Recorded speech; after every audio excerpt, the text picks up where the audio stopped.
पूजनीय संत समाज देवी और देवता सुने समझे विचार करे और अपना कल्याण करे। शब्द 110 है सतगुरु कबीर साहब के बीजक के।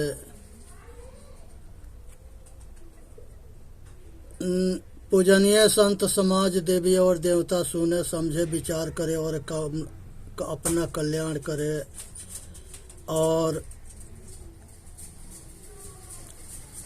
सभी स्वस्थ रहे, सुखी रहे, संपन्न रहे, दिन दुगुना रात चौगुना तरक्की करे और संसार के अंदर जो है हमेशा खुश रहे और सुखी रहे।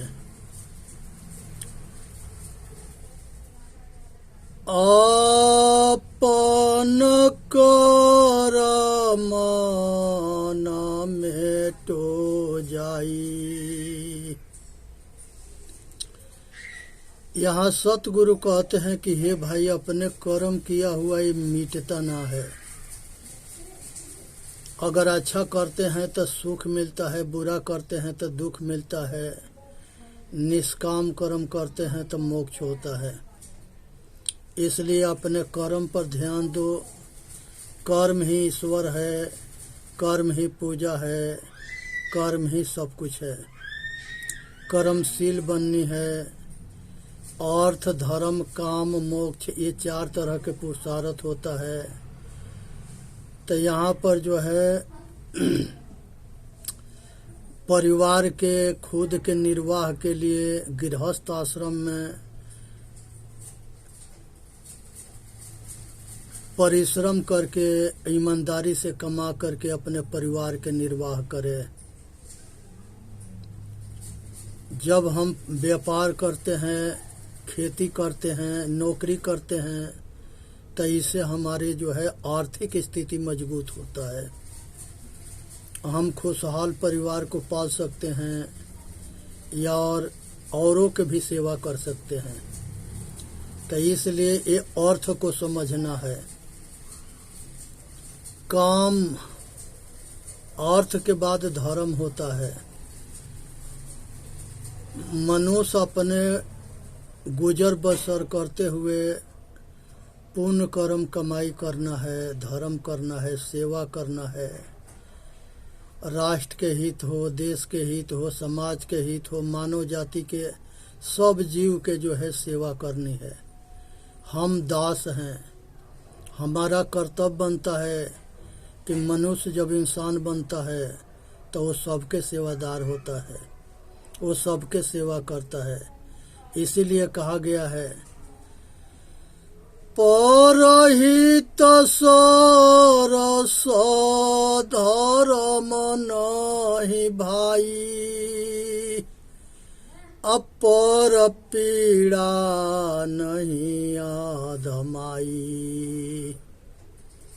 यही तुलसी बाबा रामायण में भी कहते हैं कि संसार के अंदर दूसरे के हित करने के जैसा कोई धर्म ना है और दूसरे के तन मन वचन कर्म से दुख देने के जैसा कोई पाप नहीं है। और आगे कहते हैं कर्म प्रधान विश्व कर राखा, अजस करनी तसही फल चाखा। हे भाई, कर्म जो है, कर्म से आदमी बलवान होता है और विधाता समझो तो कर्म ही है। यहाँ पर पुरुष बलि ना होता है, होता समय बलवान। कर्म से समय बलवान हो जाता है और कर्म खराब हुआ तो दिन खराब हो जाते हैं, समय खराब होते हैं। तो इसी बात के सतगुरु कबीर साहब भी कहते हैं कि आपन कर्म मेटो नहीं जाई, कर्म का लिखा मिटे धो कैसे जो जुग कोटि सुराई। कर्म के लिखा हुआ मिटता नहीं है, चाहे कितनो समय चला जाए। कर्म गति टारे नाही टरी। गुरु वशिष्ठ मिल लगाना सोधाए। सूर्य मंत्र एक दीन्हा जो सीता रघुनाथ बियाही पहल एक संचन कीन्हा। यहाँ पर गुरुदेव कहते हैं कि हे भाई, विश्वामित्र, वशिष्ठ और श्रद्धानंद, गौतम ऋषि के लड़के, ये सब मिल करके सीता के लगन देखे थे। अपार विद्वान पंडित थे, ऋषि मुनि थे। अब पूरा ठीक से लगन के शोध करके आज शादी का मुहूर्त निकाल करके शादी किए थे। और वो शादी होने के बाद से सीता कहीं चैन के सांस ना ली। अयोध्या में जब आई और जब दिन जो है अच्छे होने के समय हुआ तो 14 बरस के वनवास हो गया। उसके बाद से जो है फिर दोबारा वनवास से आई, तो उसके बाद से फिर जो है दोबारा वनवास हो गया।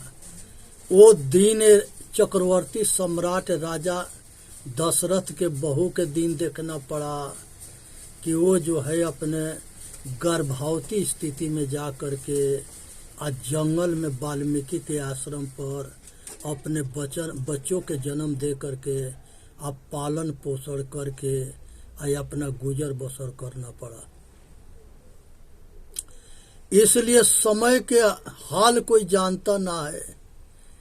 इसलिए कर्म अच्छे करते हुए चलो भाई। कर्म बहुत महान है। कर्महीन आदमी के कहीं जगह ना मिलता है। कर्मशील आदमी को सभी चाहते हैं। इसलिए कर्मशील बननी है, कर्मठ बनना है और अपना कर्म रूपी किस्मत को अपने कलम रूपी कलम से लिखना है।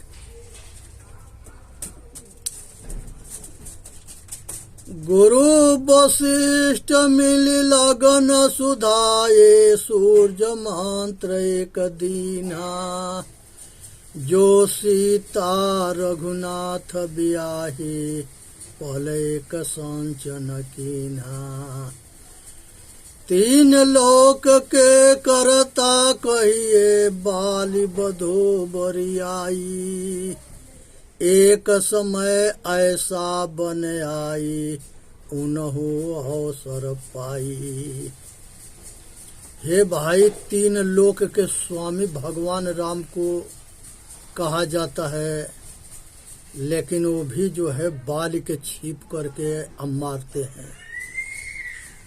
वो चाहते तो दोनों भाई के संधि भी करा सकते थे और मेल मिलाप भी करा सकते थे, लेकिन एक भाई के बात सुन करके एक पक्षी निर्णय लेकर के दूसरे के भाई के मार देना, ये कहाँ तक ले न्याय है। ये विचार करने की विषय है। जिस समय भगवान बाली को मारते हैं तो बाली जब गिरता है तो उसने बाली बोला है, धर्म हे तू अवतरहु गोसाई। मारहु मोर व्याध के नाही। मैं बैरी सुग्रीव क्यों प्यारा। कारण कवन नाथ मोहि मारा। बाली कहता है कि भाई आप अयोध्या के राजा हो, हम पंपापुर के राजा हैं। राजा के धर्म ना होता है कि दूसरे राजा के जो है छिप करके धोखा से मार दे। जब राम को इस बात के पता लगा कि बाल भी जो है धर्मात्मा राजा है, तो भगवान राम कहते हैं कि बाल कहो तो तुमको फिर हम अचल करते। कहे कि नहीं, जैसे आप हमके मारे हो हम भी आपके ऐसे ही मारेंगे। बाल जो है बहुत पराक्रमी राजा था और बहुत बड़ा योद्धा था। यहाँ तक ले कि वो रावण के भी अपने बंदी बना के 6 महीना रखा था। उसके जो है दास्ता जो है रावण भी किया था। तब बाली कोई साधारण बंदर गोत्र था, लेकिन वो सब बानर नहीं थे। ये जो है कलाकार जो है उन लोगों के बंदर बना दिए। बंदर गोत्र था, राक्षस गोत्र था, दानव गोत्र था। तो ये सब जो है बंदर नहीं थे, इनको पूंछ लगा दिया गया। इन लोगों के जो है मुंह बंदर के जैसे बना दिया गया। वन में रहने वाला वनवासी को बंदर कहा गया है। वनवासी बंदर के जैसे, वो थोड़ा सा जो है जगह वन मानुष होता है, वही सा वनवासी भी होते थे, लेकिन सब मनुष्य होते थे, मनुष्य के जैसे बोलते थे। यहाँ तक ले कि अंजनी जो है और गौतम ऋषि के लड़की होती है और उससे हनुमान पैदा होते हैं। उनके केसरी से शादी होता है। जितने पुरुष वर्ग है ये सबको बंदर बनाया गया है, बंदर थे नहीं। इसलिए ये भरम से निकलनी है। गृध एक राज था, वहाँ का राजा जो है जटायु और संपाति दोनों राजकुमार थे। यहाँ तक ले कि राजा दशरथ के संगे वो पढ़े थे। जब भगवान राम मिले हैं तो वो जो है जटायु कहता है कि हम जो है दशरथ के मित्र हैं, हम दोनों एक साथ एक गुरुकुल में पढ़े थे। अब विचार करना, भगवान राम जब मिले थे लक्ष्मण के साथ में, तो भगवान राम जो है दशरथ से मिले थे, तो वहाँ पर जो है इस तरह के जो है जटायु भी बोलता है। इसलिए सुनना है, समझना है, विचार करना है, अपना कल्याण करना है। इसलिए जो है मनुष्य के सोच समझ करके अब मनुष्य के कदर करना है, समझना है। 3 लोक के करता कहिए, बाली बधी बरियाई।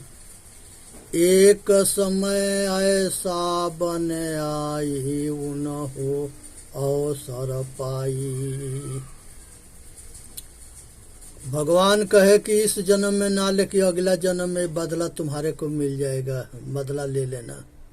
तो कृष्ण अवतार में बहेलिया बन करके और वो मारा था कृष्ण को, जिस बाण से वो मरे थे।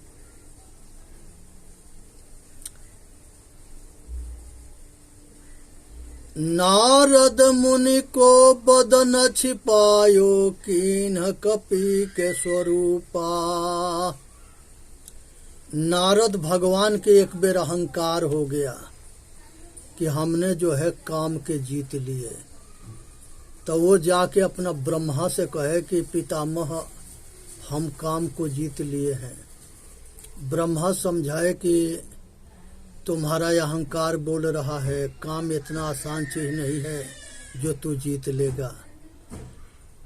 ये हमसे कह दिया और किसी से मत कहना। तो ये इनसे रहा ना गया, जाके भोले बाबा से बता दिए।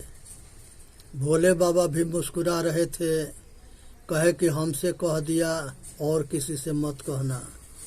तब तक ले जाके विष्णु भगवान के बता दिए।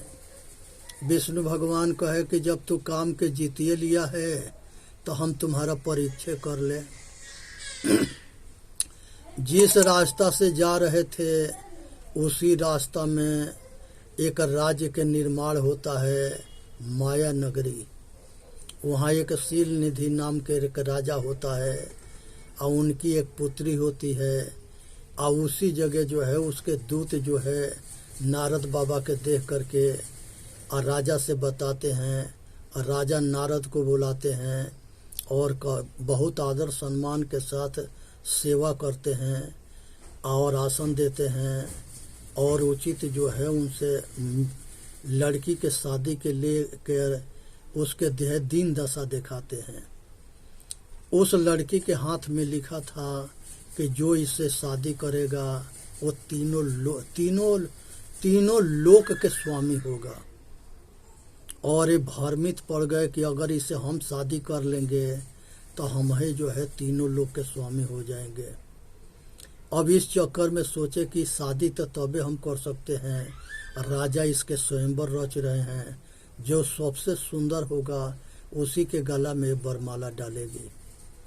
इसमें इन्होंने ऐसा सोच करके अब भगवान विष्णु के लगे पहुँचे और कहे कि हे प्रभु, हमके नर हरि रूप दे दो। तो नर हरि, यहाँ पर हरि शब्द जब कहे तो हरि के मतलब बंदर भी होता है। भगवान विष्णु जो है बंदर के रूप दे दिए। अब ये जो है बहुत खुश हो करके आए। आज स्वयंवर के सब तैयारी हो के स्वयंवर चालू हो गया था।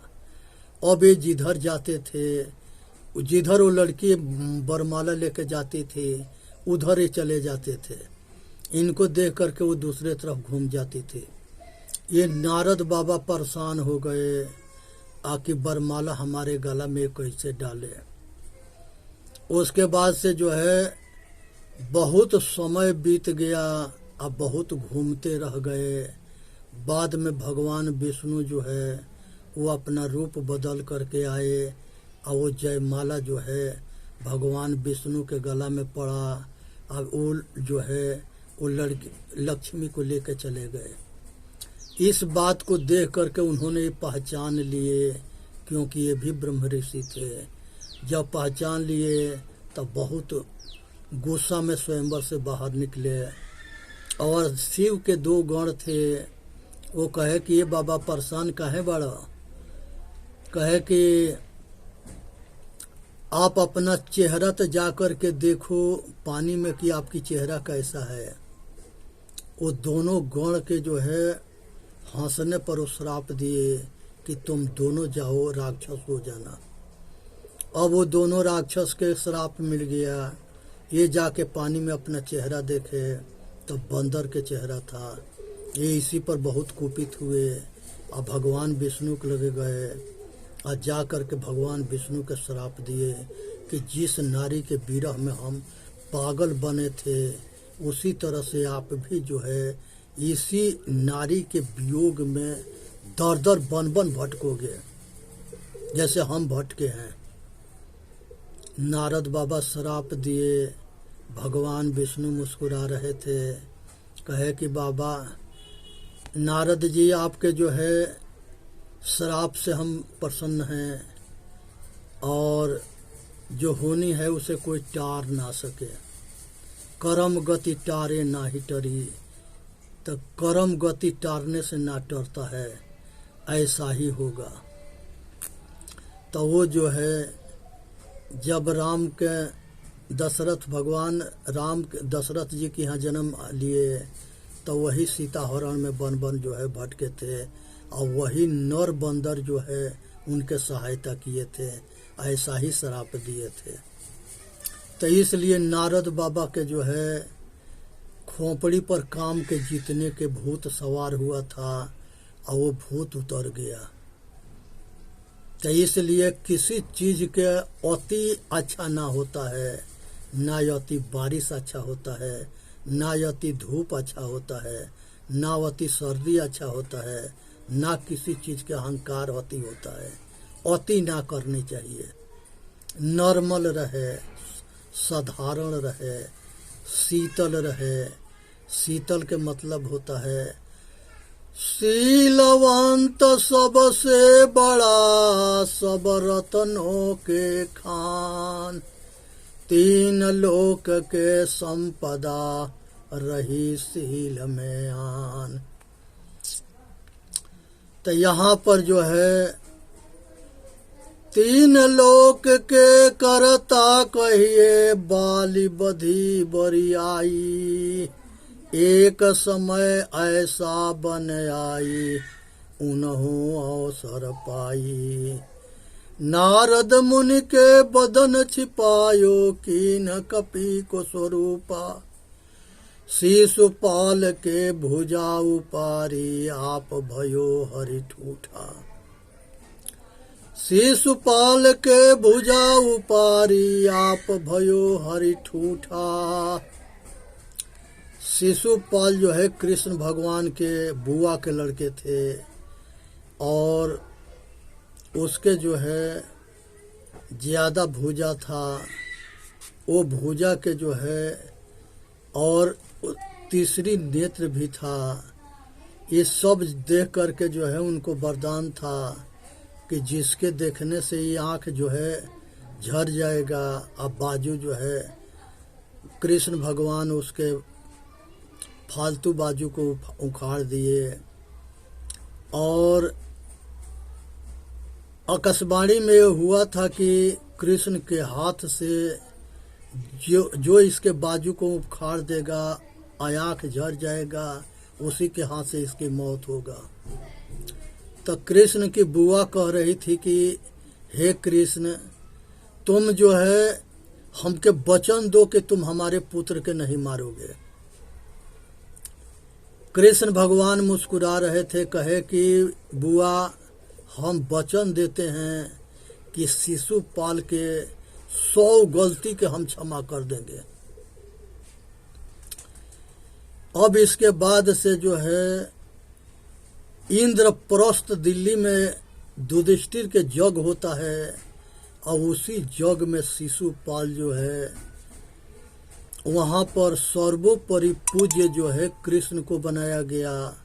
तो ये देख करके शिशुपाल जलने लगा और उसी जगह जो है कृष्ण के अपशब्द बोलने लगा और वो कृष्ण गिनते गए और 100 गाली देने के बाद से एक से एक पर जो है ये अपने चक्र सुदर्शन से उसके सिर काट दिए। तो इस तरह से शिशुपाल के वध हुआ था। लेकिन कृष्ण बुआ के वचन देने की वजह से 100 गलती क्षमा किए थे। लेकिन अंत जो है होना है, सभी के अंत हुआ है, इसलिए अति मत करें, अति करेंगे तो मरेंगे। तो इसलिए सावधान रहनी है और अपना कल्याण करना है, इसी में मानव जाति के हित होता है। पर्वत को बाझा न कहिए, ईश्वर न कहिए भिखारी। भगवान जो है शिव जो है योगी थे और वो वन वन में जो है अपना तपोभूमि में घूमते रहे, भ्रमण करते रहे, गुरुकुल चलाते रहे और सभी राजकुमार को, देवता, राक्षस, मनुष्य, ऋषि कुमार, राजकुमार सबको पढ़ाते रहे। लास्ट में सती से शादी होता है। कणखल हरिद्वार के पास में एक राज्य था, वहाँ के राजा जो है राजा दक्ष थे, उन्हीं की पुत्री थी दुर्गा। उसी से शंकर के शादी हुआ और वो शादी में जो है शंकर भगवान जो है अपने ससुर के नमस्कार ना करते थे, तो ससुर इसलिए अनराज थे और जब यज्ञ किए तो वो यज्ञ में जो है पार्वती के और आज सती के जो है वो निमंत्रण नहीं किए, यज्ञ में नहीं बुलाए। इस बात से दुखी हो करके और सती जो है अपने पति से आज्ञा लेकर के जाने की तैयारी कर ली लेकिन स्त्री हठ के आगे पुरुष शांत रहता है। जब देखी कि सती नहीं मानेगी तो भोले बाबा कह दिए कि जाओ अपना पिता के जाओ अपना पिता के यज्ञ में, लेकिन बिना बुलाए जाना ठीक ना है। सती वहाँ गई और वहाँ जाने के बाद से अपने पति के अपमान देखी, वहाँ उस अपमान को सह न सकी और अपने पिता से पूछी कि हमारे पति देव के यहाँ भाग ना देने के कारण का है। पति जो है बहुत उल्टा सीधा उनके पिता जो है भोले बाबा के खिलाफ बोले। ये बात से पार्वती जो है बहुत गुस्सा हुई और वही यज्ञ हवन में कूद करके अपना जान दे दी। जब ये शिव के गण जो है भोले बाबा के संदेश दिए कि सती जो है हवन कुंड में आपके तिरस्कार देख करके जल मरी है, तब भोले बाबा वीरभद्र को भेजे। वो जा करके सभी जग में सभी को मार पीट करके राजा दक्ष के सिर काट दिया। फिर वहाँ पर जो है भोले बाबा पहुँचे। अपने सास के विनम्र प्रार्थना पर उसको जो है सिर जो है बकरा के जोड़ दिए। इस तरह के कुल कहानी पुराण में लिखा हुआ है। ये सब पोप लीला है। अगर जोड़ना था तो राजा दक्ष के सिर जोड़ देते, लेकिन ये सब जो है ये जो है मिलावटबाजी करने वाले षड्यंत्र रचे, बदनाम किए थे और पूर्वजों के नाम पर कलंक थे। इसलिए समझनी है, विचार करनी है, अपना कल्याण करना है। इसी में मानव जाति के हित है। कहीं कबीर करता के बातें, कर्म के बात निनारी। सतगुरु कहते हैं कि कर्मशील आदमी अपने सारे सपना पूरा कर लेता है और कर्महीन आदमी सारे सपने में अधूरा रहता है। इसलिए कर्मशील बननी चाहिए, कर्मठ बनना चाहिए, परिश्रम से निर्वाह करना चाहिए और ईमानदारी के कमाई भी करना चाहिए। यहाँ पर ईमानदारी के कमाई जो है उसमें बरकत होता है। अब बेईमानी के कमाई जो ऐसे आता है वैसे ही चला जाता है। बेईमानी के कमाई जो है दुख देता है, ईमानदारी के कमाई सुख देता है। इसलिए ईमानदारी के कमाई कमाना है। सब कुछ यहीं रह जाएगा, कुछ साथ ना जाएगा। इसलिए चेतन जीव दुख मुक्त चैनल पर आके अपना कल्याण करे। अब बोलिए सतगुरुदेव की जय। साहेब बंदगी, साहेब बंदगी, साहेब बंदगी। यहाँ पर जो है सतगुरु चेताते हैं कि मनुष्य जो है अपना कर्म बल से अपना कल्याण करे। इसी में मनुष्य जाति के हित है। किसी के भरोसा ना करे, किसी के आसरा ना करे। लकड़ी में अगर आसरा होता है उसमें दिमके लग जाते हैं, कीड़े लग जाते हैं और वो कमजोर हो जाता है। इसलिए मनुष्य को किसी के आश्रित नहीं होना चाहिए, पुरुषार्थी होनी चाहिए और अपने बलबूता पर अपना सब कुछ करना चाहिए। चेतन जीव दुख मुक्त चैनल पर आके अपना कल्याण करे और वीडियो के लाइक भी करे, सब्सक्राइब भी करे और हम सभी भाई तक पहुंचाने की कृपा करे। बोलिए सतगुरुदेव की जय। साहेब बंदगी, साहेब बंदगी, साहेब बंदगी।